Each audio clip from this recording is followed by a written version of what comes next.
Assalamualaikum warahmatullahi wabarakatuh. Bismillah, alhamdulillah, hamdan wa syukran laka ya Allah, salatan wa salaman alaika ya Habiballah, amma ba'd. Bisa jumpa lagi dengan saya Julia Kamila di program Ikhwal Jam'iyah. Kali ini kita akan kedatangan tamu yang sangat-sangat spesial, hadir secara virtual. Segera kita sapa ada Katin Surya PNU Jawa Timur dari Pondok Pesantren Hidayatul Mubtadiin Turen Malang. Segera kita sapa ada Dr. Kiai Haji Ramadan Khotib. Assalamualaikum Pak Kiai. Wabarakatuh, Pak Zulia, terima kasih. Pripun kabarnya? Masya Allah, alhamdulillah Nah, sakit. ini kan lama nggak ketemu. Iya, terakhir Ramadan ke ya Inge. Ya, iya. Masya Allah, sehat ke ya Inge, pangapunten. Sehat. Betul kemarin juga ikut di Konter Villa. Inje, itu Cuma nggak tahu sama sekali. Inje, itu pripun ya bisa disampaikan hasil garis besarnya konferensi kemarin pripun? Ya, alhamdulillah kalau umpama program-program yang sudah dicanangkan di dalam buku panduan itu, Inje, enggak banyak perubahan. Nanti Inje. Pak Umum yang banyak perubahan malah justru di Basul Masail ya. Oh, ngaten. Walaupun ada draft, walaupun ada rencana jawaban, tapi ternyata setelah dipertemukan ada yang setuju, ada yang tidak setuju, dan itu yang tidak setuju itu juga mempunyai dasar yang kuat sehingga Inje, akhirnya bisa dipilih itu ya. Inje, Ada Inje. Baik, memang baik. eh, Pemirsa kita ini sedang diskusi dengan narasumber kita punya tema bedah hasil Basul Masail Konferensi NU Jawa Timur 2012-2024. Ini pripun ya? Ada yang bisa disampaikan kepada pemirsa begitu terkait dengan Basul Masail? Perubahan-perubahan apa? Seperti apa ya? Oke, terima kasih. Inje. Assalamualaikum warahmatullahi wabarakatuh. Waalaikumsalam warahmatullahi Nah, TV9 wabarakatuh. yang saya hormati, berjumpa lagi dengan saya dari lewat Zoom. Ini tidak mengurangi rasa hormat kami. Inje. Nah, pertama bahwa uh, musyawarah kerja atau muswil ya, musyawarah wilayah, konferensi wilayah, Konferwil. ya konferwil sudah berakhir. Sekarang masih dalam penataan siapa-siapa yang duduk, yang menyertai beliau yang terpilih berdua, yaitu Romo Kiai Haji Muhammad Anwar Mansur dan Kiai Haji Abdul Hakim Mahfud. Ini kan harus ada pengurus-pengurus yang mendampinginya Nggih. dan sedang disusun belum selesai. Masya Allah. Ya. Insya Allah besok mungkin di Lirboyo penyelesaian atau kalau nggak mau lagi tapi Inje, inje. dan kami juga khususnya saya tidak ikut di dalam apa tim formatur sehingga hanya menunggu hasilnya saja. Itu.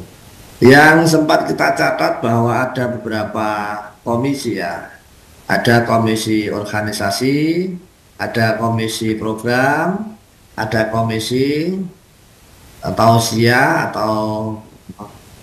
atau referensi ke pejabat maupun ke pemerintah, Inje. atau juga ada komisi Basul Masail. Di dalam komisi Basul Masail itu ada 3 kelompok, 3 komisi sendiri. Komisi A membahas tentang waqi'iyah atau permasalahan-permasalahan yang terjadi di masyarakat. Kemudian komisi maudhi'iyah itu komisi tematik di mana kita wawasan-wawasan tapi tetap dibasul masailkan. Nggih. Kemudian yang ketiga itu komisi konuniyah atau yang menyangkut tentang perundang-undangan, baik undang-undang positif maupun undang-undang yang ada di organisasi-organisasi yang kita rasakan. Hingga ternyata di Nahdlatul Ulama walaupun itu undang-undang itu juga kalau sesuai dengan koridor Islam ya kita dukung, kita apresiasi, tapi kalau kurang sesuai maka kita punya media di mana media ini adalah sebagai balance, sebagai penyeimbang gitu. Kita ada kemudian di dalam Basul Masail itu ada yang sifatnya merekomendasikan hal-hal yang kurang sesuai dengan syariat Islam, atau paling tidak ya kepentingan masyarakat yang sesuai dengan koridor Islam itu menjadi sebuah catatan yang perlu kita teruskan. Nggih. Baik itu melalui anggota legislatif maupun dari eksekutif maupun yudikatif, kita tetap menyampaikan karena itu adalah sebuah amanat dari masyarakat kita. Itu yang apa yang perlu kita sampaikan di dalam pandangan tentang Bahsul Masail yang ada di Konfermil. Baik, baik. Inje, kemudian kalau ini ya Ipripun tentang komisi di Waqiah begitu, tentang permasalahan di masyarakat, apa kemarin yang isu yang diangkat? Oh iya, Komisi Waqiah itu ada dua yang sudah diputuskan. Inje? Yang pertama tentang istitoah, yang kedua tentang polemik karangan bunga untuk bela sungkawa dan lainnya. Itu. Nah, tentang apa itu istitoah, orang yang berhaji itu ya, Inje? kan ada yang namanya wallahi ala nasi hijjul bait man istata'a ilaihi sabila. Jadi siapa yang istitoah, yang mampu untuk melaksanakan ibadah haji, maka baginya menjadi wajib haji itu. Kalau belum mampu, maka ya belum dikatakan wajib. Cuman kadang-kadang masyarakat konotasi mampu itu hanya biaya. Padahal kalau kita bicara tentang mampu itu, saya juga sempat menulis di majalah Aula itu ya tentang kriteria istitoah itu banyak sekali. Termasuk diantaranya memang yang pertama adalah mampu untuk membayar biaya pergi haji sampai pulang. Bahkan biaya pergi haji sampai pulang pun juga tidak hanya itu. Biaya orang yang ditinggalkan di rumah, Oh, Masya Allah. cucunya ya, hewan piaraannya itu harus terpenuhi semuanya. Tidak boleh kalau mama kita tinggal pergi haji ternyata yang di rumah makan saja sampai kelaparan, sampai tidak ada, itu malah tidak wajib, belum istitoah namanya itu. Jadi keluarga yang ditinggalkan tidak boleh sampai meminta-minta sampai terjadi kurang makan itu. Ya. Hewan pun juga seperti itu. Yeah. Itu yang pertama. Kemudian istitoah yang kedua itu yang berhubungan dengan fisik. Fisik itu ya penyakit, ada orang yang kaya tapi dia tidak mampu. Tidak mampunya apa? Karena klaim dari kesehatan ini tidak bisa untuk berangkat karena mungkin sangat-sangat sulit sekali. Jadi ukuran istitoah yang sudah ditetapkan di dalam ilmu kedokteran maupun kesehatan itu sangat menjadi referensi bagi hukum Islam. Bahkan hukum Islam apa yang dikatakan dokter itu harus diikuti. Tidak boleh terus, waduh itu tidak ganggu, itu urusan agama, maksudnya harus dokter segala ini enggak. Dalam urusan penyakit, urusan kesehatan itu adalah orang yang ahlinya ya dokter. Makanya kita kalau umpama dokter itu mengatakan sakit, mengatakan tidak mampu, tidak bisa berangkat, itu didukung. Teks-teks ibarat kitab-kitab kita semuanya bahwa pengalaman dokter dan apa yang sudah menjadi keahlian kedokteran itu adalah sangat-sangat diperhitungkan, bisa mengurangi kewajiban, itu kan luar biasa. Sama dengan puasa. Puasa kalau dokter mengatakan jangan puasa dulu, itu ya diikuti, bagus. Mokel boleh bulan puasa karena apa? Mengikuti perkiraan dokter bahwa ini penyakit kita akan tambah apa? Itu ada di dalam teks-teks kitab fikih seperti itu. Makanya yang kedua itu fisik terhadap situasi yang akan terjadi di sana, kekhawatiran. Kemudian di samping fisik itu juga ada yang namanya kekhawatiran mental. Mental, ada orang yang naik pesawat dan berani, ketakutan, bahkan sampai stres umpama. Terus ini ahli psikologi umpama. Itu juga disahkan. Berarti ini belum mampu, mentalnya belum siap betul. Maka mental inilah yang menjadi gandengan dari istitoah. Saya dukung dari orang-orang yang mempersiapkan diri dengan melalui melalui manasik haji, KBH ini juga di samping ilmunya haji dipelajari, tapi mentalnya juga sudah digembleng pada waktu belajar manasik. Maka saya anjurkan bahwa teman-teman yang mau haji kalau belum pengalaman, saya anjurkan untuk ikut bimbingan manasik ibadah haji. Haji. Itu yang menjadi referensi bagi masyarakat kita. Karena apa? Nggih. Mental adalah bagian dari kesiapan yang harus masuk dalam istitoah itu. Nggih, nggih. Ini mohon izin Yai, kalau mental ini pripun yang seperti apa? Contoh realnya ngaten nggih. Mental itu gini, ada sampai yang dicontohkan di kitab itu, Nggih. jangan kalau saya pergi nanti harta benda saya dirampok sama orang. Sudah, Allah. sudah mengatakan seperti itu, wah ini enggak. Kalau nanti mengganggu ibadah hajinya itu enggak usah berangkat haji ya sudah itu aja. Itu termasuk mental. Nggih, nggih. Ada kecemasan nggih, ada kecemasan, Iya, kekhawatiran nah, ngaten. khawatir nanti kalau umpama saya bawa harta benda yang banyak nanti di sana dirampok itu yang dicontohkan seperti itu. Kalau saat tinggal di rumah dikhawatirkan nanti dicuri orang, dibawa nanti Allah. dirampok. Yang ini yang dicontohkan di kitab itu seperti itu sehingga Nggih, nggih, nggih, nggih, itu nggih. termasuk bagian dari istitoah itu. Kalau ada kecemasan yang semacam itu ya jangan dulu haji, maka dilatih dulu mentalnya mampu enggak. Masya Allah. Sampai sedetik itu. Nggih, nggih, Yai. Nanti jaga lagi nggih kita beri sinak nggih Yai, izin. Itu ya. Oke, baik. Saya kembali Anda bersama kami di program Ikhwal Jam'iyah dan kembali berbincang dengan narasumber saya yang hadir secara virtual. Ada Dr. G. Haji Ramadan Khotib merupakan Katib Suriah PNU Jawa Timur.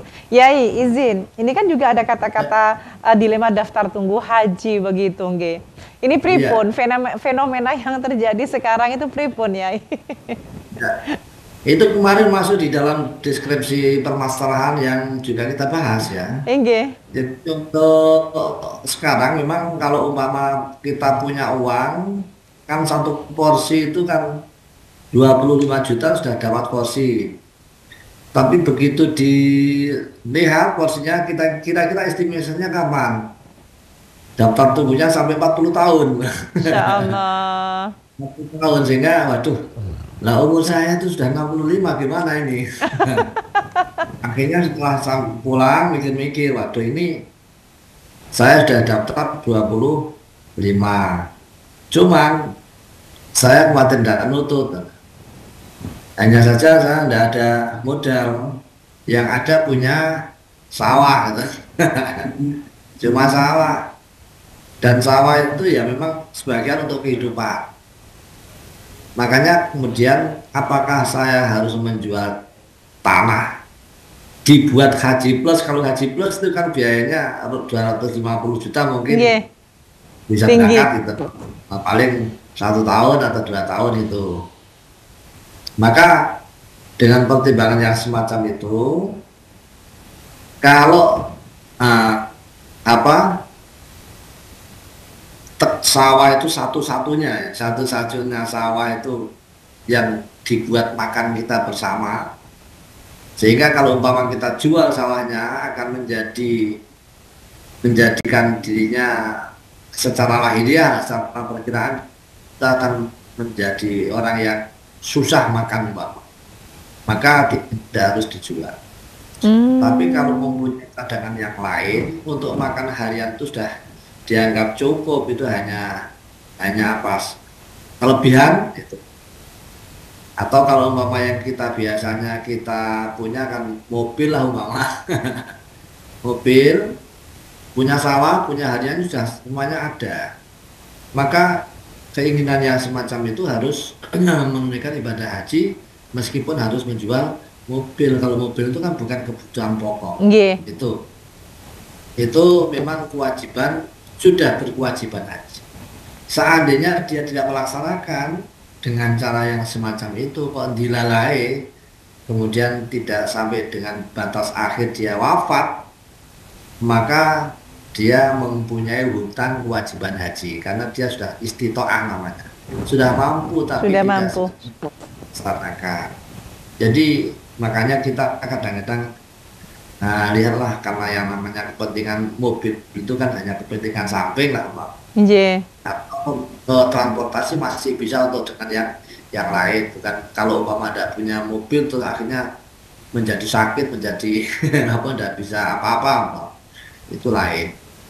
Kalau hanya untuk mempraktiskan untuk melenceng atau pergi itu tidak sama, harus harus memperberatkan atau memberatkan tentang istitaahnya atau wajiban. Itu sampai kalau umpama dia punya mobil, punya tanah, punya penghasilan yang dibuat untuk makan harian, maka penghasilan yang sampingan yang bukan untuk makan harian itu adalah disuruh untuk menjual itu. Inje ya, Kalau baik. umpama gini ada orangnya saya niat haji tapi tetap saya bayar 25. Kenapa? Saya masih mungkin untuk nutut sampai umur sekian. Nah itu loh. Itu masih boleh, tidak harus pakai gaji plus yang mahal itu. Enggak, gitu loh. Hmm, Tuh. Jadi inje. masih boleh karena dia sudah daftar kan.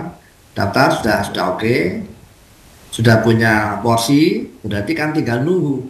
Betul. Nah, sampai menunggu nanti ternyata dia di tengah jalan mati umpama atau tidak sampai terlaksana, maka sebagian ulama sudah mengatakan bahwa dia gugur kewajibannya ketika sudah daftar tunggu itu. Gitu.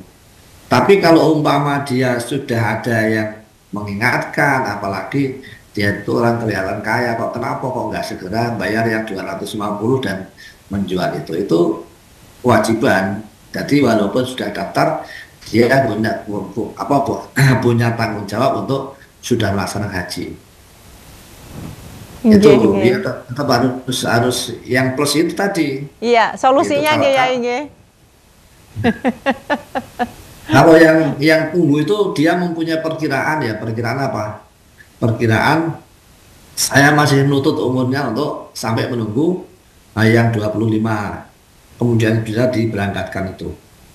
Itu kalau harus ada perkiraan saya masih nutut. Tapi kalau umpama sudah perkirakan, aduh saya kalau umpama sekarang umurnya sudah tahun 60 tahun, nanti sampai 95, saya sudah tidak mampu apa-apa 95. Itu harus segera cari alternatif yang lain dengan cara gaji plus tadi. Nggih, nggih, nggih. Baik, baik. Kemudian ada kajian lain, ya, kemarin yang dibahas di Basul Masail itu Oh, misal. ada. Nggih, yang Nah, waqiah. yang wakiah itu kemarin kan kita melihat ada usulan dari Blitar atau di mana itu ya, dari saya lupa. Cuman kalau Dari nggak salah Nganjuk nggih ya nggih. Ngapunten. dia Nggih. betul. Jadi pertanyaan gini, fenomena tentang orang meninggal itu kan kemudian dari pejabat maupun siapapun mengirimkan karangan bunga, ucapan Leres. bela sungkawa itulah. Itu bagaimana pandangan fikih kita? Apakah ucapan bela sungkawa melalui karangan bunga itu sudah dianggap mendapatkan kesunahan takziah atau belum? Itu. Nah, kemudian solusi yang kita perlu jawabannya, yang namanya takziah itu kan menghibur ya, menghibur hati orang yang ditinggalkan. Nggih. Kemudian yang kedua mendoakan orang yang meninggal, itu takziah. Jadi ada dua, yaitu menghibur yang ditinggalkan untuk bersabar, kemudian mendoakan orang yang meninggal. Bahkan orang yang meninggal sampai disunahkan untuk sampai mengantar ke kuburan. Nah, itu yang prinsip dari takziah. Sehingga pertama jawabannya bahwa hanya karangan bunga saja orangnya tidak datang. Itu apakah sudah dikatakan takziah? Nggih. Tujuan takziah belum dapat. Hmm. Tapi kalau pahala untuk ucapan, karena mungkin orang juga merasa ternyuh, merasa bahagia kok banyak orang yang memperhatikan pada ayah saya yang meninggal, mama saya jadi anaknya. Itu merasa bangga anaknya, terima kasih karena apa? Orang-orang penting sudah memperhatikan orang tua saya.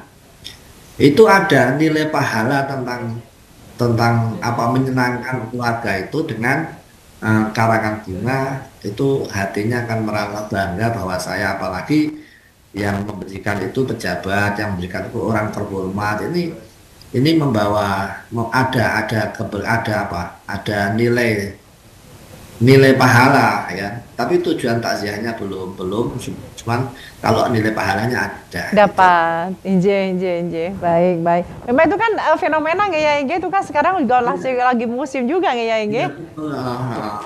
Itu ada dua lah. Mungkin juga sambil memperkenalkan. Nah, Gitu. Makanya kan kemudian lebih marah lagi. Apalagi orang-orang yang berkepentingan, pejabat itu kadang-kadang biar kelihatan kalau dia itu memperhatikan masyarakatnya, tokohnya, betul. itu juga ada apa-apa menurut saya. Inje. Menurut penelitian kemarin, karena ada nilai pahalanya juga, bahagian itu termasuk bagian dari yang diperbolehkan dan mendapatkan pahala. Soal besar kecilnya pahala itu tergantung niatnya sama yang Nah, itulah. Tapi kalau ada manfaat, ada pahala, ada. Inje. Gitu. Baik, baik, baik, matur nuwun. Kemudian selain komisi wakiyah, ada komisi apa lagi ya, Inje? Izin. Ada komisi konunia. Konunia Kaununia, itu berkaitan dengan masalah apa itu organisasi, undang-undang begitu. iya masalah undang-undang. Inje, satunya lagi pripun yai? Komisi nopo? Yang satunya lagi komisi tematik mau atau Maudiyah. tema Inje, ya Inje. mau ya Baik, mau Inje. Nanti kita bahas pada segmen berikutnya, Nggih, ya, Nggih, izin, Nggih. ya iya, iya, Oke, iya. kita jenak-jenak dan pemirsa kita akan lanjutkan kembali perbincangan kita di segmen berikutnya di program Ikhwal Jam'iyah dengan saya Yula Kamila akan hadir usai jeda. Dan kembali berbincang dengan narasumber saya dari secara virtual ada Dr. Kiai Haji Ramadan Khotib, Katib Surya PNU Jawa Timur. Yai izin, tadi sempat disinggung Ya. ada komisi Maudhu'iyah dan juga komisi Kaununiyah begitu. Ini bisa dimulai dari yang Maudhu'iyah terlebih dahulu tentang apa? Materi apa yang diangkat kemarin Yai? Pangapunten. Sih ada 3 materi tapi yang paling pokok sebetulnya apalah justru yang materi yaitu tentang judi online. Baik, ini yang lagi marak ya Inje. Ya. Inje Nah, pripun? jadi ini pertanyaan yang kenapa ini ditanyakan, tapi ternyata maksudnya bukan bukan jawaban halal atau haramnya. Iya. Nah, yang namanya judi sudah jelas gitu loh. Cuma yang dampak sosial itu yang perlu ada Nah, makna dari beberapa pandangan para kiai, para ulama. Nah, kemudian kalau mama ada ya hal yang penting untuk direkomendasikan kepada pemerintah ya kita sampaikan itu. Nah, jadi bukan karena apakah boleh atau tidaknya judi online itu sudah jelas karena yang namanya judi pun ayatnya sudah jelas boleh Inje. dan seterusnya itu ya. Sehingga kita pandangan dan wawasan dari kiai yang mengambil dari suara masyarakat itu akibat dari mudahnya kita bermain judi secara online itu banyak masyarakat yang kecanduan di mana kecanduan itu satu uang belanja kemudian menjadi tidak aktif atau berkurang dan setelah itu sampai banyak ibu-ibu yang kemudian anak-anak juga coba-coba akhirnya bisa akhirnya terus kemudian ikut-ikutan dan Hmm. seterusnya sehingga bukan hanya merusak generasi tua atau generasi muda tiru-tiru. Itu dapat uang berapapun kadang-kadang terus mempunyai keinginan untuk bermain judi secara online. Ini dampak negatif yang apa yang telah dirasakan oleh masyarakat seperti itu. Walaupun tidak semuanya tapi itu sudah menjadi marah itu. Bahkan ada peningkatan di generasi ya, entah generasi muda atau tua itu karena dia sakit dari kecanduan akhirnya berpikir untuk cepat mendapatkan uang seperti mencuri, nyoba dan Hmm. terjadi. Maka ini dampak negatif lagi sehingga Inje. dari berbagai hal kemudian ada lagi yang frustasi sampai nekat bunuh diri, gantung diri juga ada itu yang Ya. mengaku bahwa itu karena gara-gara dia terlilit hutang atau pusing dengan judi online. Oke, sehingga mm, terhadap hal-hal yang sosial ini itu menjadi merugikan juga. Juga banyak lagi yang sudah tidak mempedulikan terhadap keluarganya, artinya tidak mau tahu dah baik itu apakah istrinya ngomel atau tidak atau orang tuanya itu marah atau tidak itu sudah tidak ngereken gitu lah. Ini menjadi dilihat dari segi pendidikan, dilihat segi apa rumah tangga itu banyak madorot itu. Sehingga dengan hal yang semacam ini dari Komisi Basu Masail merekomendasikan agar supaya pemerintah untuk berhati-hati dan kalau bisa ya bagaimana mensikapi dan memberantas cara yang lebih tepat lagi. Betul. Seperti dulu rame-rame memberantas pornografi umpama. Hmm, Kan kan bisa dilaksanakan betul. walaupun menjamur, tapi paling tidak kalau pemerintah itu sudah bersikap seperti itu berarti itu ada nilai positif gitu. Itu. Memang kalau sudah online memang sekarang diberantas besok muncul lagi besok muncul. Tapi kalau umpama kita tidak bosan-bosan seperti itu untuk memberantas ya Bisa, Inje. kurang itu Inje, yang Inje. merekomendasikan soal apa teknis pemberantasan. Saya kira pakar-pakar ahli sudah banyak sekali. Pemerintah perlu mencoba dan melangkah untuk mengurangi atau tidak setidaknya memberantas dengan adanya judi online itu Inje. yang direkomendasikan Ya mau karena iya, Inje. ya manfaatnya lebih besar daripada manfaatnya itu. Baik, baik, baik. Kemudian kalau yang ini ya, pangapunten, yang kaununiyah itu pripun? Ada penjelasan seperti apa tentang materi Nah, tersebut? itu sebetulnya ada 2 atau 3, tapi yang sedang marak sekarang kan ada orang jadi anggota legislatif itu sampai berulang kali sampai bahkan sampai tua malah. Ini kok nggak bosen-bosen, kok nggak ada gantinya, ada yang di bawahnya itu kok nggak ada aturan terus kemudian dihentikan atau Inje. bagaimana.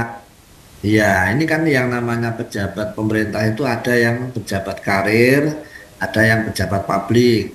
Pejabat publik itu yang memang melalui partai politik gitu, baik itu DPR maupun kepala daerah atau presiden itu namanya pejabat politik ya, menang dalam rangka dukungan dari masyarakat dengan cara berpolitik ini.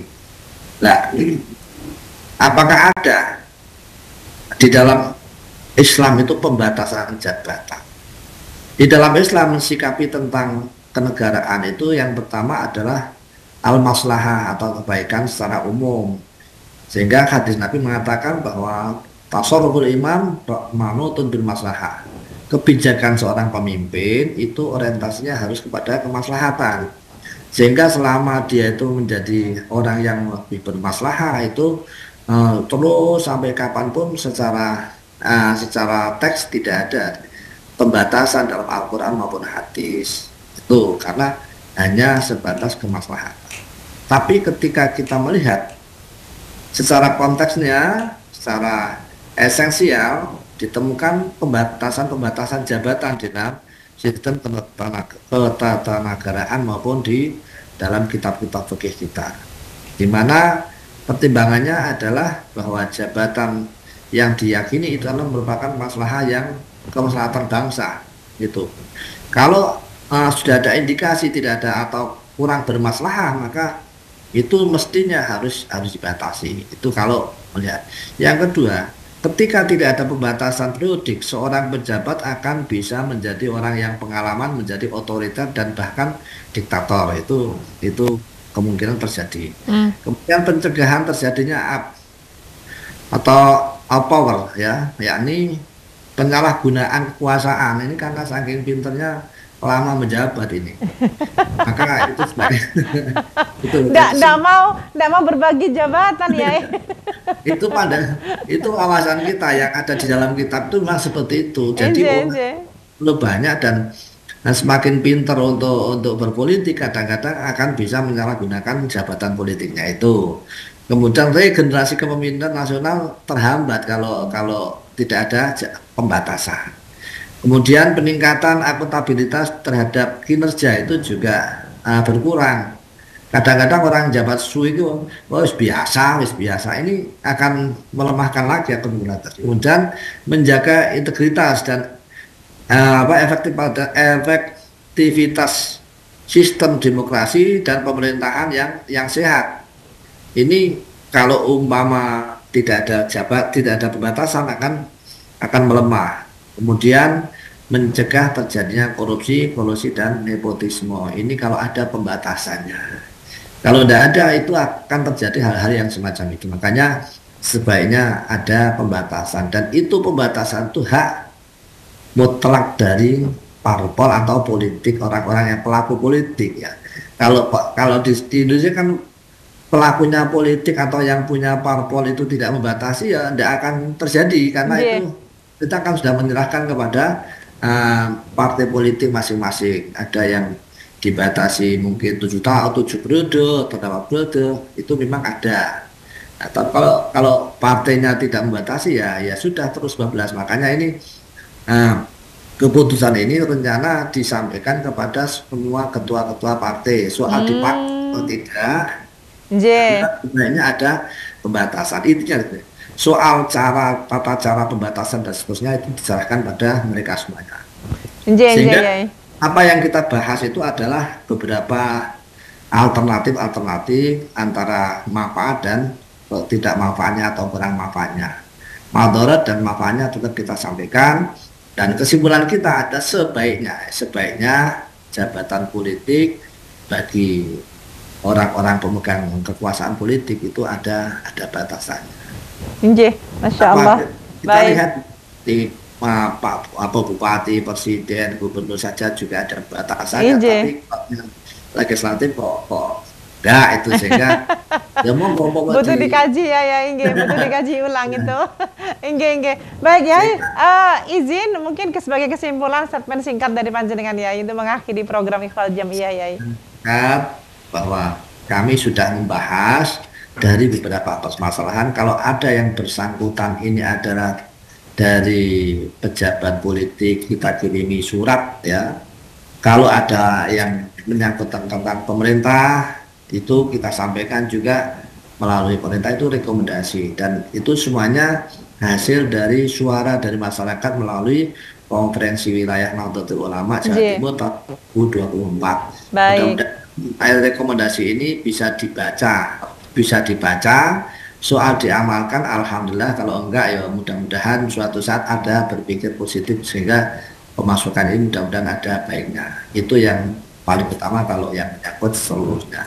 Nggih. Demikian yang Baik. bisa sampaikan. Terima kasih dan karena sudah akhir, saya mohon maaf dan terima kasih atas perhatian yang sudah bersama-sama kita Nggih. di 9 ini. Nggih, Assalamualaikum sami-sami Yai. Nggih, Waalaikumsalam warahmatullahi wabarakatuh. Baik, matur nuwun ya Ramadan atas waktunya bergabung bersama dengan kami di Ikhwal Jamiyah. Sehat selalu nggih Yai, nggih, sehat selalu, Masya Amin, Allah. amin, amin. Baik, usai sudah pemirsa perbincangan kita, diskusi kita di program Ikhwal Jamiyah. Mudah-mudahan bermanfaat untuk kita semuanya. Saya Yul Kamila segera pamit. Terima kasih dan wallahul muwaffiq ila aqwamit thoriq. Wassalamualaikum warahmatullahi wabarakatuh.